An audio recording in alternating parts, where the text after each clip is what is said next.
As this is the first week in July, our podcast today is our monthly news and analysis episode, where we look at what's changing in the Disney company and what these changes mean for the future of the parks, the films, and other experiences. Today we have a few areas to cover. In our first segment, we look at recently announced changes to Genie Plus, but these changes only affect the Florida parks and what these changes suggest about the future of that resort. In our second segment, we take in a broad overview of the company, especially as financial analysts have recently downgraded Disney stock. We'll look at the pressures on the company and also why it's unlikely that the Disney company and stock will be able to recover this summer or even in the fall. We'll also explore where the current problems are in the Disney company and how management is trying to overcome them. And last, we'll look at the California resort and what's changing there. We'll also talk about Rogers the Musical, which opened at DCA this past Friday. I've now seen the show 3 times, so we'll talk about what's working, how the show contributes to the park's bottom line, and how the reopening of the Hyperion Theater at DCA charts out the next 2 or 3 years in which the resort's advertising will be more focused on live entertainment than on attractions. So we have a lot to talk about today, but before we jump in, I need to thank another round of recent Bandcamp subscribers. We're an ad-free, listener-supported podcast. These are the people who help keep this whole enterprise moving forward. Without our subscribers over on Bandcamp, we would simply need to shut the doors. Gratitude is going out today to David, LA Dodger Jeff, Nicole, Emily E., and Nicholas. Thanks to each of you for supporting all we do. And now, if you're ready, here's what's happening in terms of the parks, the films, the streaming service, and elsewhere in the Disney company. Let's go.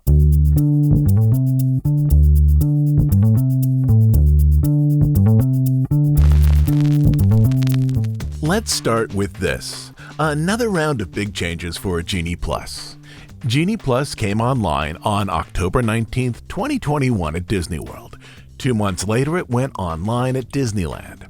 And when that announcement was made early in October of 2021, I remember thinking, I'll be in the Florida parks a couple of days after it premieres, and I'll be in the California parks on the day it premieres, but I'm going to wait until early 2022 to make an episode charting the ins and outs of Genie Plus, as I'm pretty sure that the system will have some quick changes once the Disney World version is up and running. And those changes did come. And then in January of 2022, after the holiday season, I posted up our audio guide to Genie Plus for both coasts, thinking that, though there may be small tweaks in the future, the system had probably reached a point of basic user stability. And oh, how wrong I was. Genie Plus has been a continuous parade of changes over the past year and a half, so much so that one of my projects this summer is to completely redo our Genie Plus audio guide, the one that I posted last year and is now wildly out of date. When it premiered in Disney World, Genie Plus had a per-day price of $15, $5 more than at Disneyland, where it premiered at $20 per day. You could book your Genie Plus experience in advance along with your ticket. Also, Disney claimed that this service would not sell out. The overall service was a day planning app, which offered suggestions for food, shows, attractions, and so on. But it quickly became clear that Genie Plus was largely trying to move guests from crowded areas of the park to less crowded areas by offering activity suggestions. That is, the Genie Plus suggestions weren't primarily driven by guest interest, they were driven by an algorithm whose goal it was to better distribute guests throughout the park. Once that was clear, many guests stopped using Genie Plus for anything other than to book lightning lanes. And once the focus was on booking attractions, Disney observed that many parks lacked attraction capacity to satisfy the number of people who bought Genie Plus, particularly at the Magic Kingdom and at Hollywood Studios. To solve this problem in January 2022, specifically at the Magic Kingdom and at Hollywood Studios, Disney added character meet and greets to the list of bookable experiences on Genie Plus. By February, it was clear that even with these meet and greets, there was still not enough attraction capacity in the Magic Kingdom and Hollywood Studios to support reasonable guest interest in the service. Disney then pivoted to restricting the number of Genie Plus products sold each day. The first step in this evolution was to limit pre-sales of Genie Plus. Starting on February 20th, 2022, guests with one-day tickets could no longer pre-purchase Genie Plus at Disney World. Then in May, Disney announced that it would no longer pre-sell Genie Plus for any type of ticket starting on June 8th. They also began to say that Genie Plus would be subject to availability, meaning that now it could sell out on busy days. Following this, guests could only purchase Genie Plus within the app starting at midnight each day for each day they intended to use it. And on busy days, such as during holiday periods, it might not now be a bad idea to stay up until midnight to purchase it. But guests couldn't make their first attraction reservation until 7 a.m. Following this, over summer, the screen configuration was redone so that a banner now appeared telling guests when they could and when they could not book their next attraction. Then, in October, Disney World announced that it would use a variable pricing strategy to limit demand. The lowest price would remain $15, which until then was the daily price, but then on busy days, the price for Genie Plus could cost significantly more. In December, Disney World modified its service yet again so that guests could change a booking time or ride selection without first canceling their existing reservation. At Disneyland, Genie Plus sold out on some days during the 2022 holiday season. At Disney World, despite raising the price to $29 on busy days, the service sold out for the first time during holiday weekends in February. The same thing happened over spring break in Florida, even though Disney World raised the price to $35, which was a new high. In May 2023, Disney World explained that starting in 2024, it would reverse course on some aspects of Genie Plus. Starting this coming January, guests would be able to again pre-purchase and pre-book attractions. The statement was somewhat vague on how this would work exactly, but the suggestion was that Genie Plus would now rather consciously become something like paid Fast Pass, where guests could select their experiences before the start of their vacation. And this past week, Disney World made another set of changes to Genie Plus. In general, I think these new additions are positive changes to the service, but also I'll relate this other story. This past weekend, I was driving across Los Angeles with a friend who, as part of his job, writes about the Disney company. He focuses far more on film than on the parks, but overall is extremely knowledgeable about the company. He said that he was having trouble tracking changes when he visited the parks for his own enjoyment, and had no idea how the average visitor to Disney World understood how the various reservation systems worked and how to effectively manage them as the rules kept changing. And he made a fabulous point. In terms of major web-based systems, there are 4 separate reservation areas that typical guests need to manage to create a successful vacation. First, the web-based hotel reservation system, which is not integrated into the app. Second, the park reservation system for entry into individual parks. Third, the advanced dining reservation system for many Disney restaurants. And last, the Genie Plus system to reserve a time at an attraction.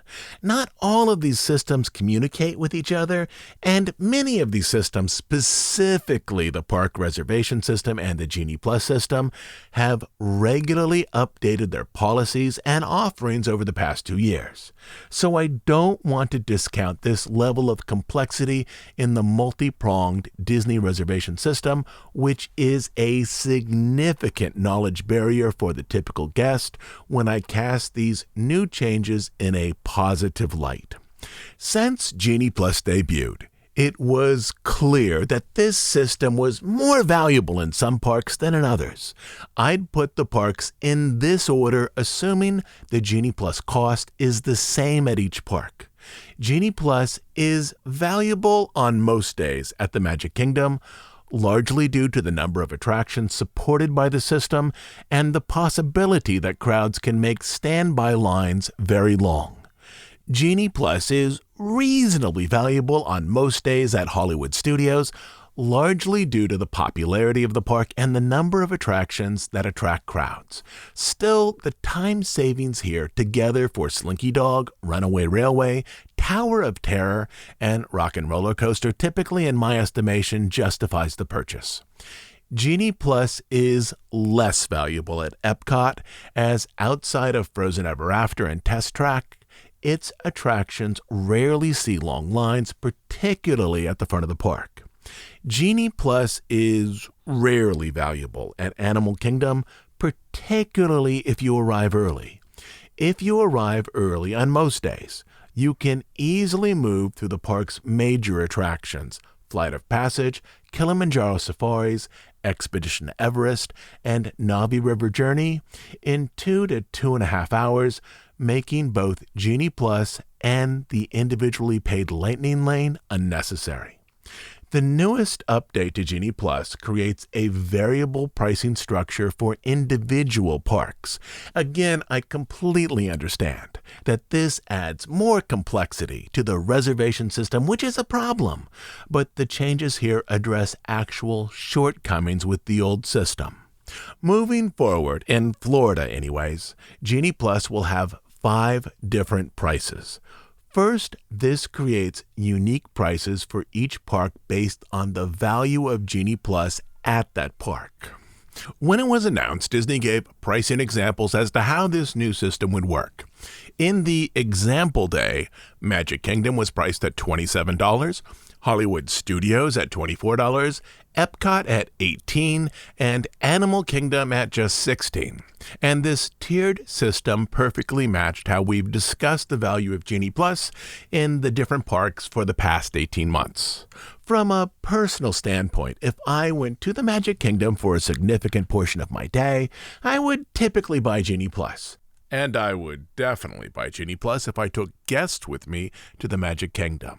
However, if I went to Animal Kingdom, I almost always bypassed Genie Plus, but with this new pricing structure, would I buy Genie Plus at the Magic Kingdom for $27 if I planned to spend many hours there? Why, yes, I would. But this was what I was previously doing. But would I buy Genie Plus at Animal Kingdom for 60% of the cost of the Magic Kingdom price? Well, it depends. If I arrived at Animal Kingdom at opening, I probably wouldn't buy it. I could still move through most attractions very easily with low lines. But if I showed up at Animal Kingdom, let's say at 10 o'clock or 10:30 in the morning, after wait times began to rise, I think that the $16 price for Animal Kingdom now looks somewhat attractive. And I realize that many fans bristle at any type of paid Fast Pass system, but if Disney is insistent that there be a paid Fast Pass system, and I'm pretty sure we're now at that point, this is a better pricing system than the previous one price for all parks system. Lastly, Disney World has a price category for park hopping as well. In the example, this price matched the Magic Kingdom price. So if the Magic Kingdom is priced at $27, the park hopping price is $27 as well, but this doesn't mean that these two prices can't diverge in future months. It's possible that park hopping might be priced at $30, while Magic Kingdom as a standalone Genie Plus option might be priced at $27, but this at least hasn't happened yet. This park-specific structure should also allow Disney to increase the overall capacity for Genie Plus sales.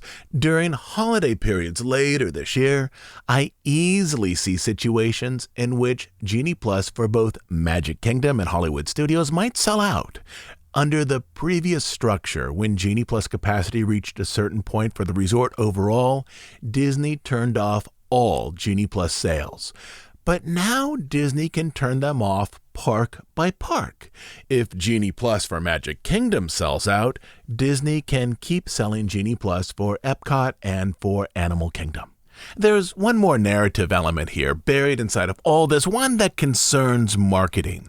For the past 2 years, a narrative has circled Disney World as to how much a vacation actually costs, with much of the discussion focused on a line of near-necessary add-ons, such as Genie Plus, that nickel and dime visitors. In the months ahead, I think we're going to see some very low prices for Genie Plus at Animal Kingdom. On other episodes, we've talked about the possibility of unusually low crowd levels at the resort on weekdays during late August and September of this year. It's possible that on those days, Genie Plus at Animal Kingdom dips down to $12 or even $10 a day. If the park is empty, there's little incentive for guests, particularly at Animal Kingdom, to buy Genie Plus, even at $10. But if Genie Plus does drop down to $10 for a few weekdays at Animal Kingdom, Disney World then has the marketing ability to say that guests can purchase Genie Plus for their vacation starting on select days at just $10 per park. And this new lower price point then, even if it's available only at one park on certain days, becomes a way to work against the narrative that Disney World is now an unusually costly vacation. So this gives Disney some flexibility in terms of only partially shutting off Genie Plus sales during peak days. It also makes Disney Plus a little more enticing at Epcot and Animal Kingdom, but as we're seeing very regular and fairly significant updates to Genie Plus, I expect more changes to be announced in the months ahead. And I should also point out that none of these changes, at least right now, affect the structure of Genie Plus at Disneyland, which has entirely different policies and pricing structures than Disney World. And all of this, again, explains why our audio guide to Genie Plus needs to be updated sometime later this summer.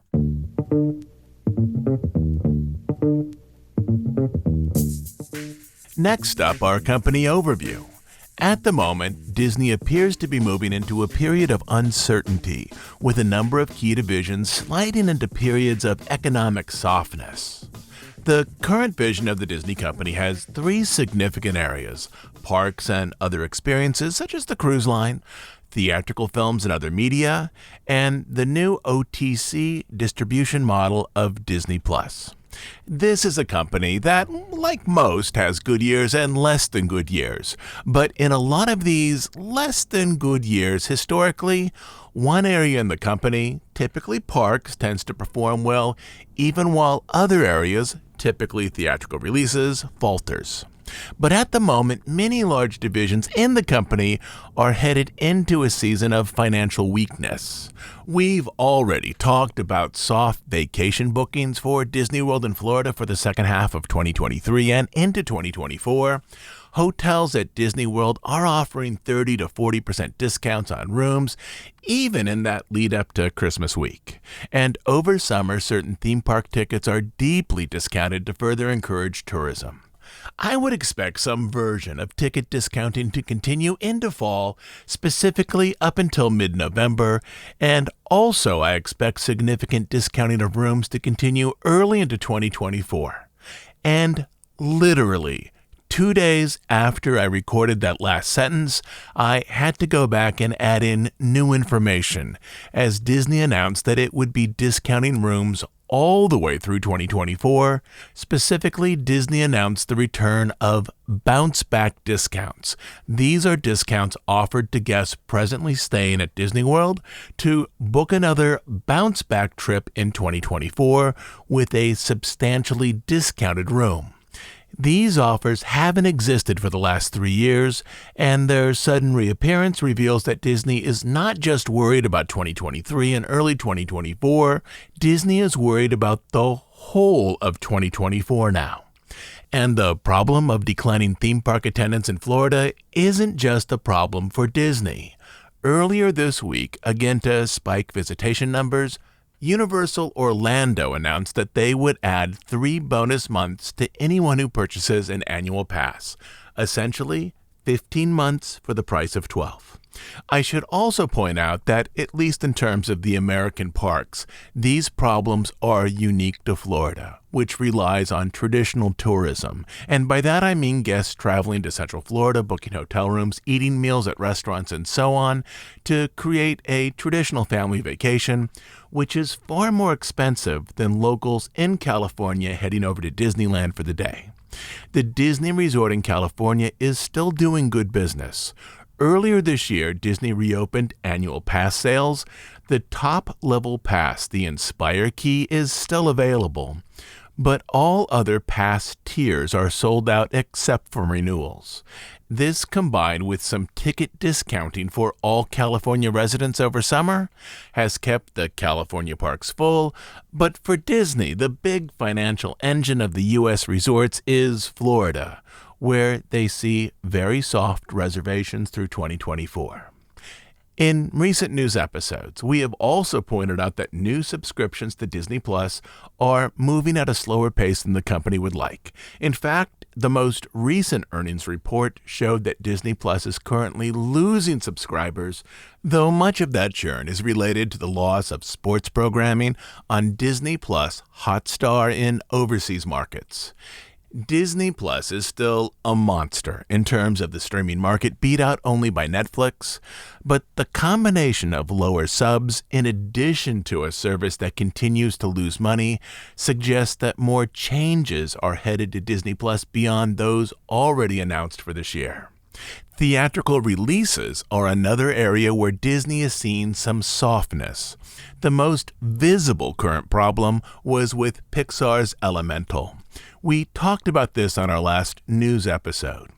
At the time that episode was recorded, before the film's release, industry analysts expected that the film would see $40 million in domestic box office receipts over its opening weekend, which was a stunningly low number. But even when everything was counted, the film didn't reach $40 million or even $30 million. It ended up at $29.5 million. From a financial management standpoint, Disney execs must be rethinking how to guide Pixar back to profitability in theaters. In part, during the pandemic, Disney trained its audience to watch Pixar releases on Disney+. Now the audience simply needs to wait 6 or maybe 8 weeks to find a film show up on their home screens. This has simply shifted money from theatrical income over to streaming income. But the familiarity of finding Pixar on Disney Plus can't explain entirely what is happening now at the box office. Back during the pandemic, we talked about how theaters would emerge from COVID into a different entertainment ecosystem. With increased streaming options, films would move into a boom or bust scenario. First to go would be the independent or mid-budget films that, aside from award hopefuls, had little chance of breaking $100 million at the box office. Those films largely would be shifted over to streaming services unless they were Oscar hopefuls. And I believe we're now seeing some new entertainment habits of Americans take root. But if there is a popular film, one that people are talking about and generally has good buzz, a significant number of moviegoers will still make the trip out to the multiplex to see that specific film. What's missing from this new equation is the casual moviegoer who simply wants a night of entertainment without strong preference for a specific film. Those people, someone out on a Friday night date or a family looking for a couple hours of fun over the weekend, have shifted more of their entertainment over to streaming options. To put it simply, this new equation works something like this. To get tens of millions of Americans out to a specific movie, the film needs to create significant buzz. Otherwise, moviegoers will just stay home. Let's say, for this example, that new film is The Haunted Mansion. If there's good buzz, and if people are talking about it, then a large number of moviegoers will make a special trip to the multiplex to see that movie. But films one step below that in terms of audience interest are struggling. The casual pre-pandemic moviegoer is what's missing from the mix. That person who used to say, "Let's go out to the movies," and then look to see what was playing. That person, for the most part, is now staying home and instead saying, "Let's see what's on Netflix or Disney+." And the lack of the casual moviegoer creates a boom or bust system in theaters, in which large groups migrate to one film and not to others. And this problem, too, is not unique to Disney. Elemental's 3-day opening was $29.5 million against an estimated production cost of $200 million. DreamWorks' new animated feature, Ruby Gillman Teenage Kraken, which is out this weekend, has a projected domestic box office of between $6 and $9 million against an estimated budget of $70 million. Which, if it plays out as predicted, will be a disastrous opening for this Universal DreamWorks film. Outside of animation, The Flash recently had an opening domestic box office weekend of $55 million against an estimated $200 million in production costs and another $100 million in marketing, which suggests that this film likely won't recoup its costs during its initial theatrical run. But a few other films are doing just fine. Super Mario Bros. Took in $146 million in domestic box office during its opening weekend and has now earned $1.3 billion worldwide. Across the Spider-Verse took in $120 million in domestic box office during its opening weekend, and 4 weeks into its release, now stands at $566 million worldwide, with still more money to be made before it leaves theaters. So I believe that we're moving into a bifurcated system, in which some big-budget films with strong audience interest will do just fine, and other big-budget films will falter. The number of films that perform well will be smaller than it was pre-pandemic, and even some films that months ago were thought to be bulletproof are now having problems. Indiana Jones and the Dial of Destiny is definitely in this camp. On the upside, this is a film that has a strong nostalgia factor. It's the last outing of Harrison Ford in his iconic role. But there's a lot of downside here, too. The film has mixed reviews, which has squashed buzz. Any hope that Dial of Destiny would recapture the near-perfect story rhythms of Raiders of the Lost Ark faded away a few weeks ago, which I believe is the most significant challenge this film presently has. Beyond this, Indiana Jones is an iconic character for those in their 40s and 50s, more so than for audience members in their teens and early 20s. That is, if you remember seeing Raiders of the Lost Ark in theaters, then you're probably pretty hyped about seeing this film. But if you don't remember the summer that Raiders of the Lost Ark came out in theaters in the early 1980s, you are probably less interested in this new offering. And one truism about the post-pandemic box office in America is this: the audience after COVID is significantly younger overall than the audience before COVID. The largest group of post-pandemic moviegoers is under 34 years old, and in some cases, significantly so.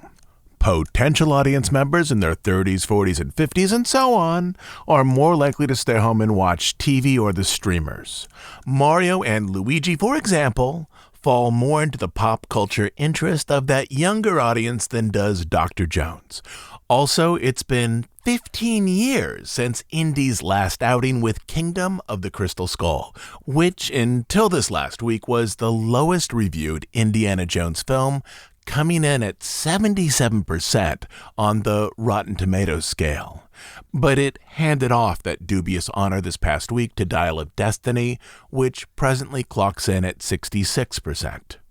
For the three-day opening weekend, analysts expect Dial of Destiny to bring in between $60 million and $77 million, which is far below Super Mario Bros. Or Across the Spider-Verse, which are focused on IP that more strongly connect to a younger audience. If I'm reading the overall tea leaves correctly, the first true Disney film hit for the summer should be the Haunted Mansion film. If nothing else, Disney under Iger is easier to read than Disney under Chapek. How promotional resources now are allocated have become more predictable indicators as to how a film will perform.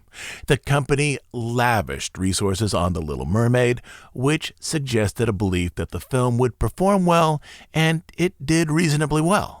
The Little Mermaid had an opening domestic box office weekend at $95 million, and worldwide it's taken in just over $500 million.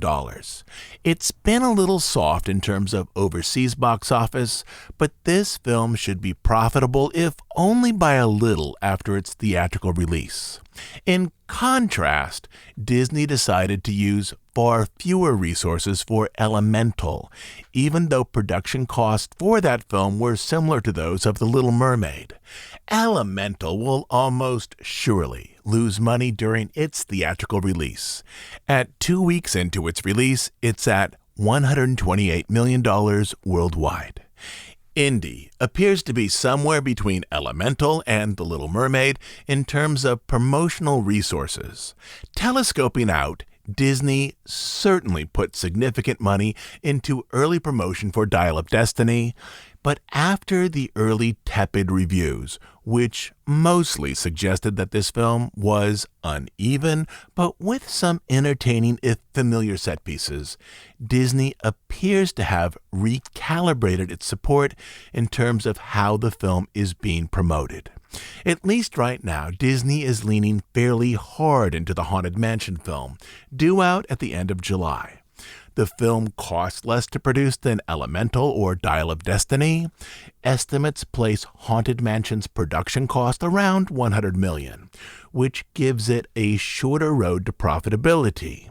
And the promotional elements, at least if I'm reading them correctly, suggest that Disney feels that this project might better connect with a wide audience than films released in June. But to pull all of this back into focus, multiple revenue centers at Disney are looking at periods of softness moving forward, and this has caused its stock price to stall out at around $80 per share, down from nearly $200 per share 2 years ago. And for it to rise, investors will need to see plans that firmly move some or all of these divisions back to higher levels of profitability. This past week, KeyBank downgraded the stock, explaining that in the months ahead they see more negative than positive near-term catalysts.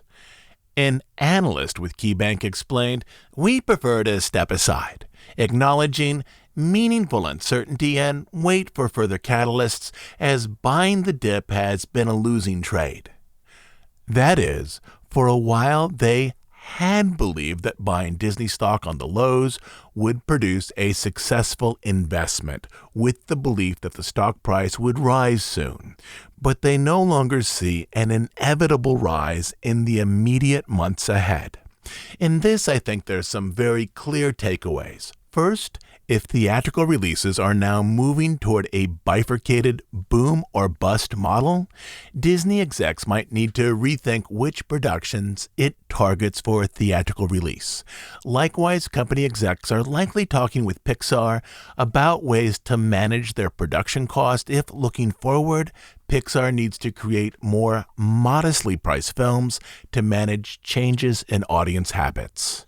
And in terms of Disneyland and Disney World, the parks will need to find ways to spike attendance outside of new attractions.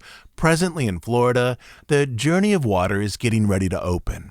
But this is not the type of attraction, like the Tron Coaster or Cosmic Rewind, that will entice families to buy plane tickets to MCO. Beyond the Journey of Water at Epcot, the Magic Kingdom, and Disneyland have only the redo of Splash Mountain to leverage guest interest for the next few years.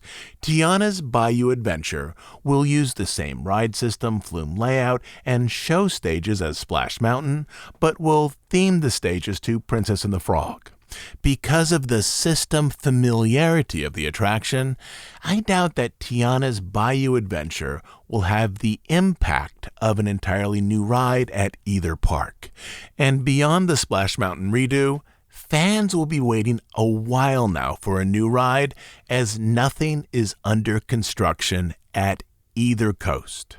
There is some work on non-ride areas at Disneyland and DCA, which we'll talk about later on this episode, but the pivot here, at least for the parks, will almost surely be a move to highlight more robust entertainment options such as parades, shows, fireworks, and so on, as those can be developed more quickly and more economically than rides.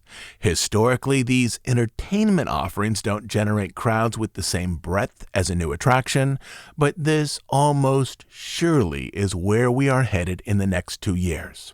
So, if you're a fan of the parks, expect to see more emphasis on new entertainment offerings, expect to see lower crowd levels, particularly in Florida, in the year ahead compared to 2022, and also expect to see some continued discounting, as without new e-ticket attractions, Disney will need to find other ways to attract guests.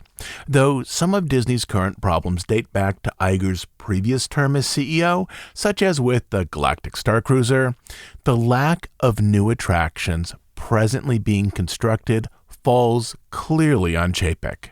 Chapek was more interested in finding ways to maintain park revenue through higher costs, even if that meant fewer overall visitors, than by greenlighting new attractions that would have kept both crowd size and income levels high. And it's going to take Disney a while to correct this.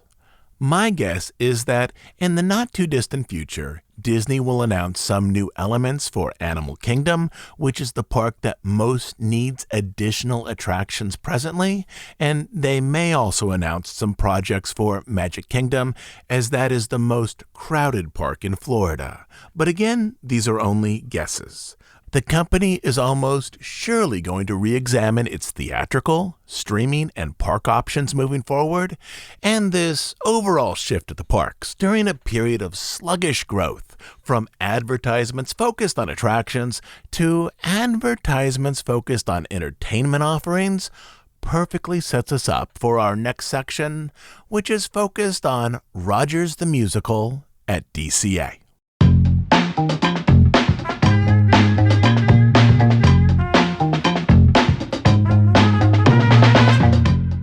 Our last segment is on Rogers the Musical, which premiered at DCA this past Friday in California. But before we get to Rogers the Musical, let's talk about some of the construction that is presently going on at the Disneyland Resort. I've been there many times this month, but until this past week, I was mostly there at night. This past Friday, I spent the day there and was able to take in many construction areas that in small ways are still changing the park. Over in DCA, some of the scaffolding has come down from the old Pacific Wharf area as the area slowly transforms into San Francisco Square. On the existing buildings are now names of new businesses both in English and Japanese. At the moment, the old Pacific Wharf Bridge is closed off to the public as a construction crew transforms the structure into the San Francisco Gate Bridge with its golden towers and temple-like crossbeams. At least as of Friday, the superstructure of the bridge, those towers and crossbeams, are all in place.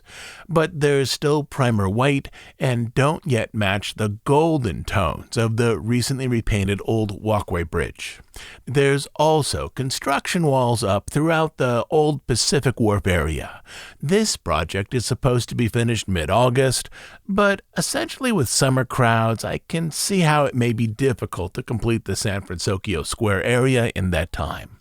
September or maybe even October might be a more realistic date for everything, including the new Baymax meet and greet area, to actually come online.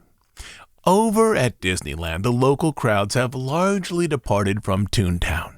It's still busy there, but nowhere near as busy as it was when it reopened 3 months ago. For weeks back in March and April, Toontown was a crush of people, mostly locals I assume, checking out the new offerings. Also, the heavy crowds damaged some artificial turf and padding in the play areas. The damaged turf and padding have already been replaced, and the land right now is no busier and no emptier than Fantasyland. Last on the list for the overall resort walkthrough is the reimagining of the Swiss Family Robinson Treehouse in Adventureland. The most recent version of this treehouse, themed to the film Tarzan, closed back in September of 2021. The rope bridge needed to be refurbished for safety reasons, but the attraction has been closed since then as Disney is now redoing the area to fit both a Swiss Family Robinson theme and a light theme arranged to Disney's Society of Explorers and Adventurers. This society is a loose collection of fictional characters related to key Disney rides, such as Albert Falls of the Jungle Cruise and Henry Mystic of Mystic Manor. How this will all combine into one attraction is still a little murky, and how this will be explained to a public that mostly has never heard of this society is even more murky. But in terms of construction, work continues to move forward. Over the last couple of months, the scrims enclosing the tree have partially been moved, with certain areas of the treehouse now visible, though construction walls remain up. The surprising part for me is how long this redesign has taken. The treehouse has been closed for nearly 2 years, and primarily what's happening is a re-theme to an existing structure and some safety upgrades. Back in Walt's time, the entire treehouse was built in less than a year, with that concrete and steel understructure rising up in early 1962, and the attraction opened to guests the following November. But hopefully this new version of the treehouse is ready to go sometime soon, though based on the scaffolding and remaining scrims, I doubt it will open much before the winter holidays at the earliest. The main part of this segment, though, is focused on Rogers the Musical. Let me start with this.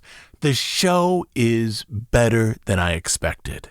The overall tone of the show is different than the Save the World musical number that was featured in the Hawkeye miniseries and also performed last year at the D23 Expo. In Hawkeye, the Save the World number has notes of parody and overstatement, with Thor raising his hammer with musical precision and the Hulk throwing down rubble with percussive rumble. That number, as originally performed on TV, is an enthusiastic blast of overstatement and postmodern glee, dancers dressed as the Avengers with moves choreographed to reference a cinematic battle. That number, as performed in the Hawkeye miniseries, was one genre of entertainment adapting elements from another genre of entertainment, which itself was adapting elements from comic books. In this new musical production, the number Save the City is performed in a shortened form, with some of that same over-the-top fire, but the number is changed now so that it resonates with the overall story arc of the production. And this is where the musical works as a story designed to supplement the various MCU films that feature Steve Rogers. And here I should warn you, I'm about to discuss the performance with some light spoilers, but if you've seen the movies, most but not all of this will be familiar. Unlike a traditional book musical in which sections of drama connect with sections of music, the structure of Rogers the Musical is focused on the music with minimal dialogue. One song with some light connecting dialogue leads almost directly into the next song. In this way, the feel of the show is a little more like a jukebox musical with its emphasis on music more than a standard book musical with its emphasis on exposition and dialogue along with the songs. But the story is still the structural element that shapes the performance and also the musical material performed on stage. You should also know this up front.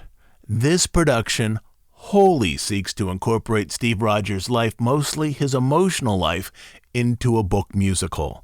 There are no fight sequences, no elaborate special effects or stunts, no ongoing conflict with a villain that leads to an explosive climax.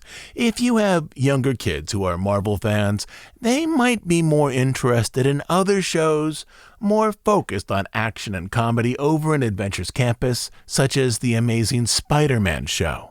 As I've mentioned, I've seen this show 3 times now. The show runs 35 minutes, slightly longer than the advertised 30 minutes. The first third of the show is the origin story of Captain America and his efforts during World War II, also his romance with Peggy Carter. If I wasn't familiar with the MCU, I would have been a little lost inside of the lovely songs. Large sections of the performance quickly recount or rely on elements in the films. The 3 most important films around which the show is built are the first Captain America film, the first Avengers film, and Endgame. If you've seen those, you're likely good to go. And if you haven't seen those, or if you haven't seen them in many years, you're going to get a lot more out of the show if you spend a few nights watching them before you head over to the park.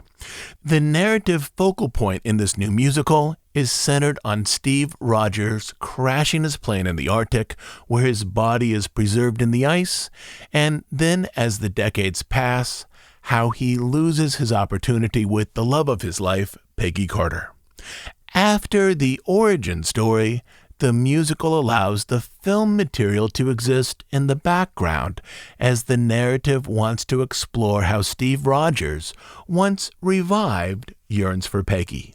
And in this we follow his journey through the Avengers and into Endgame, where he travels back in time to reunite with Peggy Carter, a story that is discussed in the film but never deeply dramatized. And with this storyline, the stage performance pushes aside most of the campiness in that Save the World number and instead focuses on the experience of Steve Rogers going back in time to save what the younger Steve Rogers lost. What works here are the musical numbers, the performances, and the staging.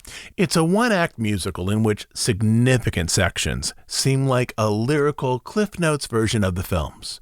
But there's good structure here. There's the I Want number, the 11 o'clock number 2/3 the way through, a charm song, a couple of ballads, and the finale. Not all the characters have lengthy solo performances.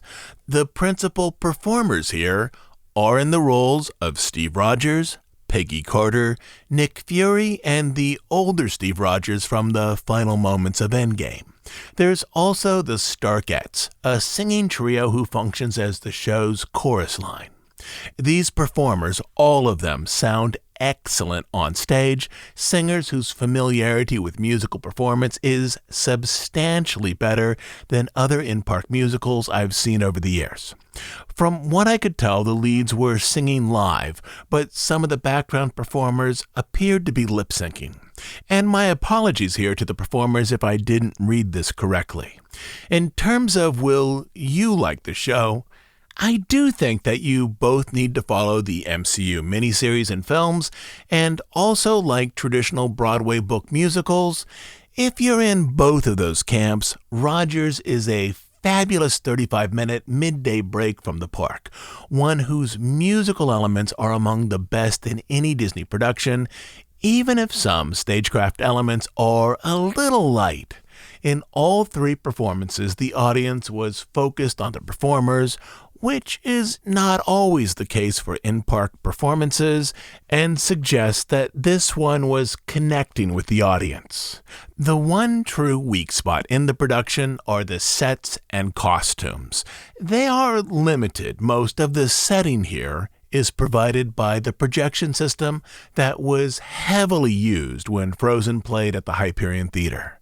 But I also understand that the timeline to create this show was very short, which probably accounts for the minimal costumes and props.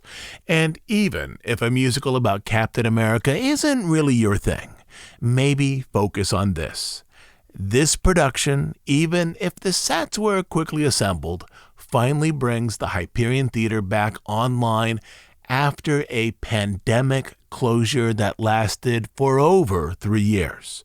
And this means that this space is likely back in rotation moving forward. So now the nuts and bolts. Once you are in the park, there are 3 ways to see the show.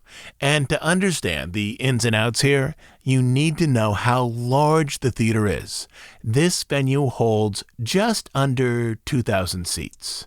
So, the first option, there's a $29 priority seating arrangement, which comes with early entry, popcorn, and a bottle of any Coke product that they have. This is probably the only way to sit up front in the center seats. This option is also limited to 100 people per show. So this option covers about 5% of theater capacity. At least on the first day, priority seating for all 4 shows sold out about 45 minutes after the park opened.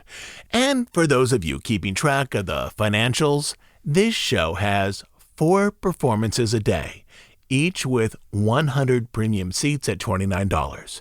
If all these seats sell, this brings in $11,600 a day in extra revenue, or on a typical week, just under $60,000, as the show doesn't play every day. I'm not sure that $60,000 a week covers the bills for the show, but aside from advertising and development, I bet it covers about half of the actual weekly production costs. Next, there's the virtual queue on the Disneyland app, which opens at 10:30 a.m. for the first 2 shows and at 2 p.m. for the second 2 performances. On the first day, the virtual queue filled within seconds.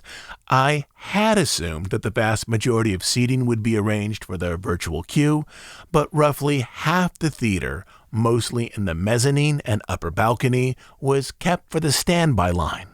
So I would guess that there are around 950 potential seats arranged for the virtual queue, and if it fills, roughly the same for the standby line. Even at the first performance, between those 3 options, the theater didn't quite fill. Anyone could have shown up a few minutes before the curtain went up and still found seating in the upper portion of the balcony. I should point out that I was there on a Friday, and show capacity might be more of an issue on weekends.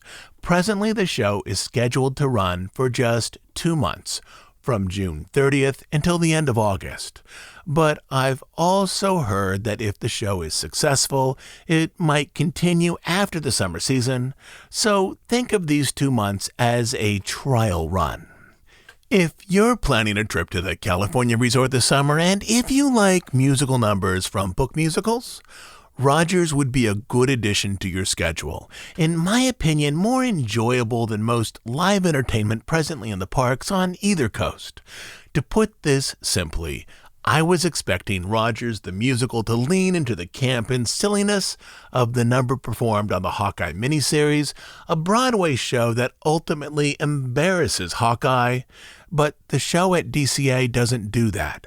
It charts out a different path. And though this 35-minute experience doesn't have the emotional richness and complexity of a full musical, it still delivered more than I thought it would, with its music largely tied to the early 1940s and with its lead performers able to carry some emotionally nuanced numbers.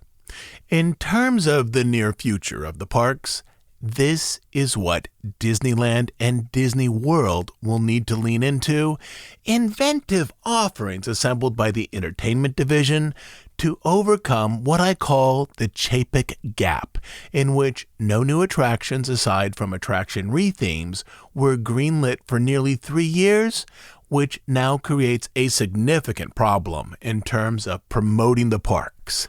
Neither coast has an e-ticket attraction in any stage of construction, nor does either coast even have a new e-ticket attraction announced. Will Rogers the Musical be extended beyond the end of August? My guess is yes. For many audience groups, it will be an entertaining 35 minutes, also inside of a comfortable air-conditioned building. But the reopening of the Hyperion Theater also suggests that entertainment is likely looking at other options for this theater. Perhaps a show with fuller sets, costumes, and props. And I'm guessing that Rogers the Musical won't retire from the Hyperion until Disney is ready to begin work on installing a new show. Maybe there's a 2 or 3 month gap between Rogers the Musical and the next musical offering here. But generally, this is the direction the American parks will need to move until Imagineering has a chance to overcome that Chapek gap and begin to move traditional attractions into the 6 American parks, which won't happen, at least in terms of those attractions opening, until 2026 or so. But for now, Steve Rogers, Peggy Carter, and Nick Fury are singing in a musical that is just a few steps away from Avengers Campus. So if you're in the park, I really do think that this is worth checking out. So now you are up to date with another month of news as it relates to the Disney company and how these recent changes are likely to affect the future of the Disney company as it moves forward.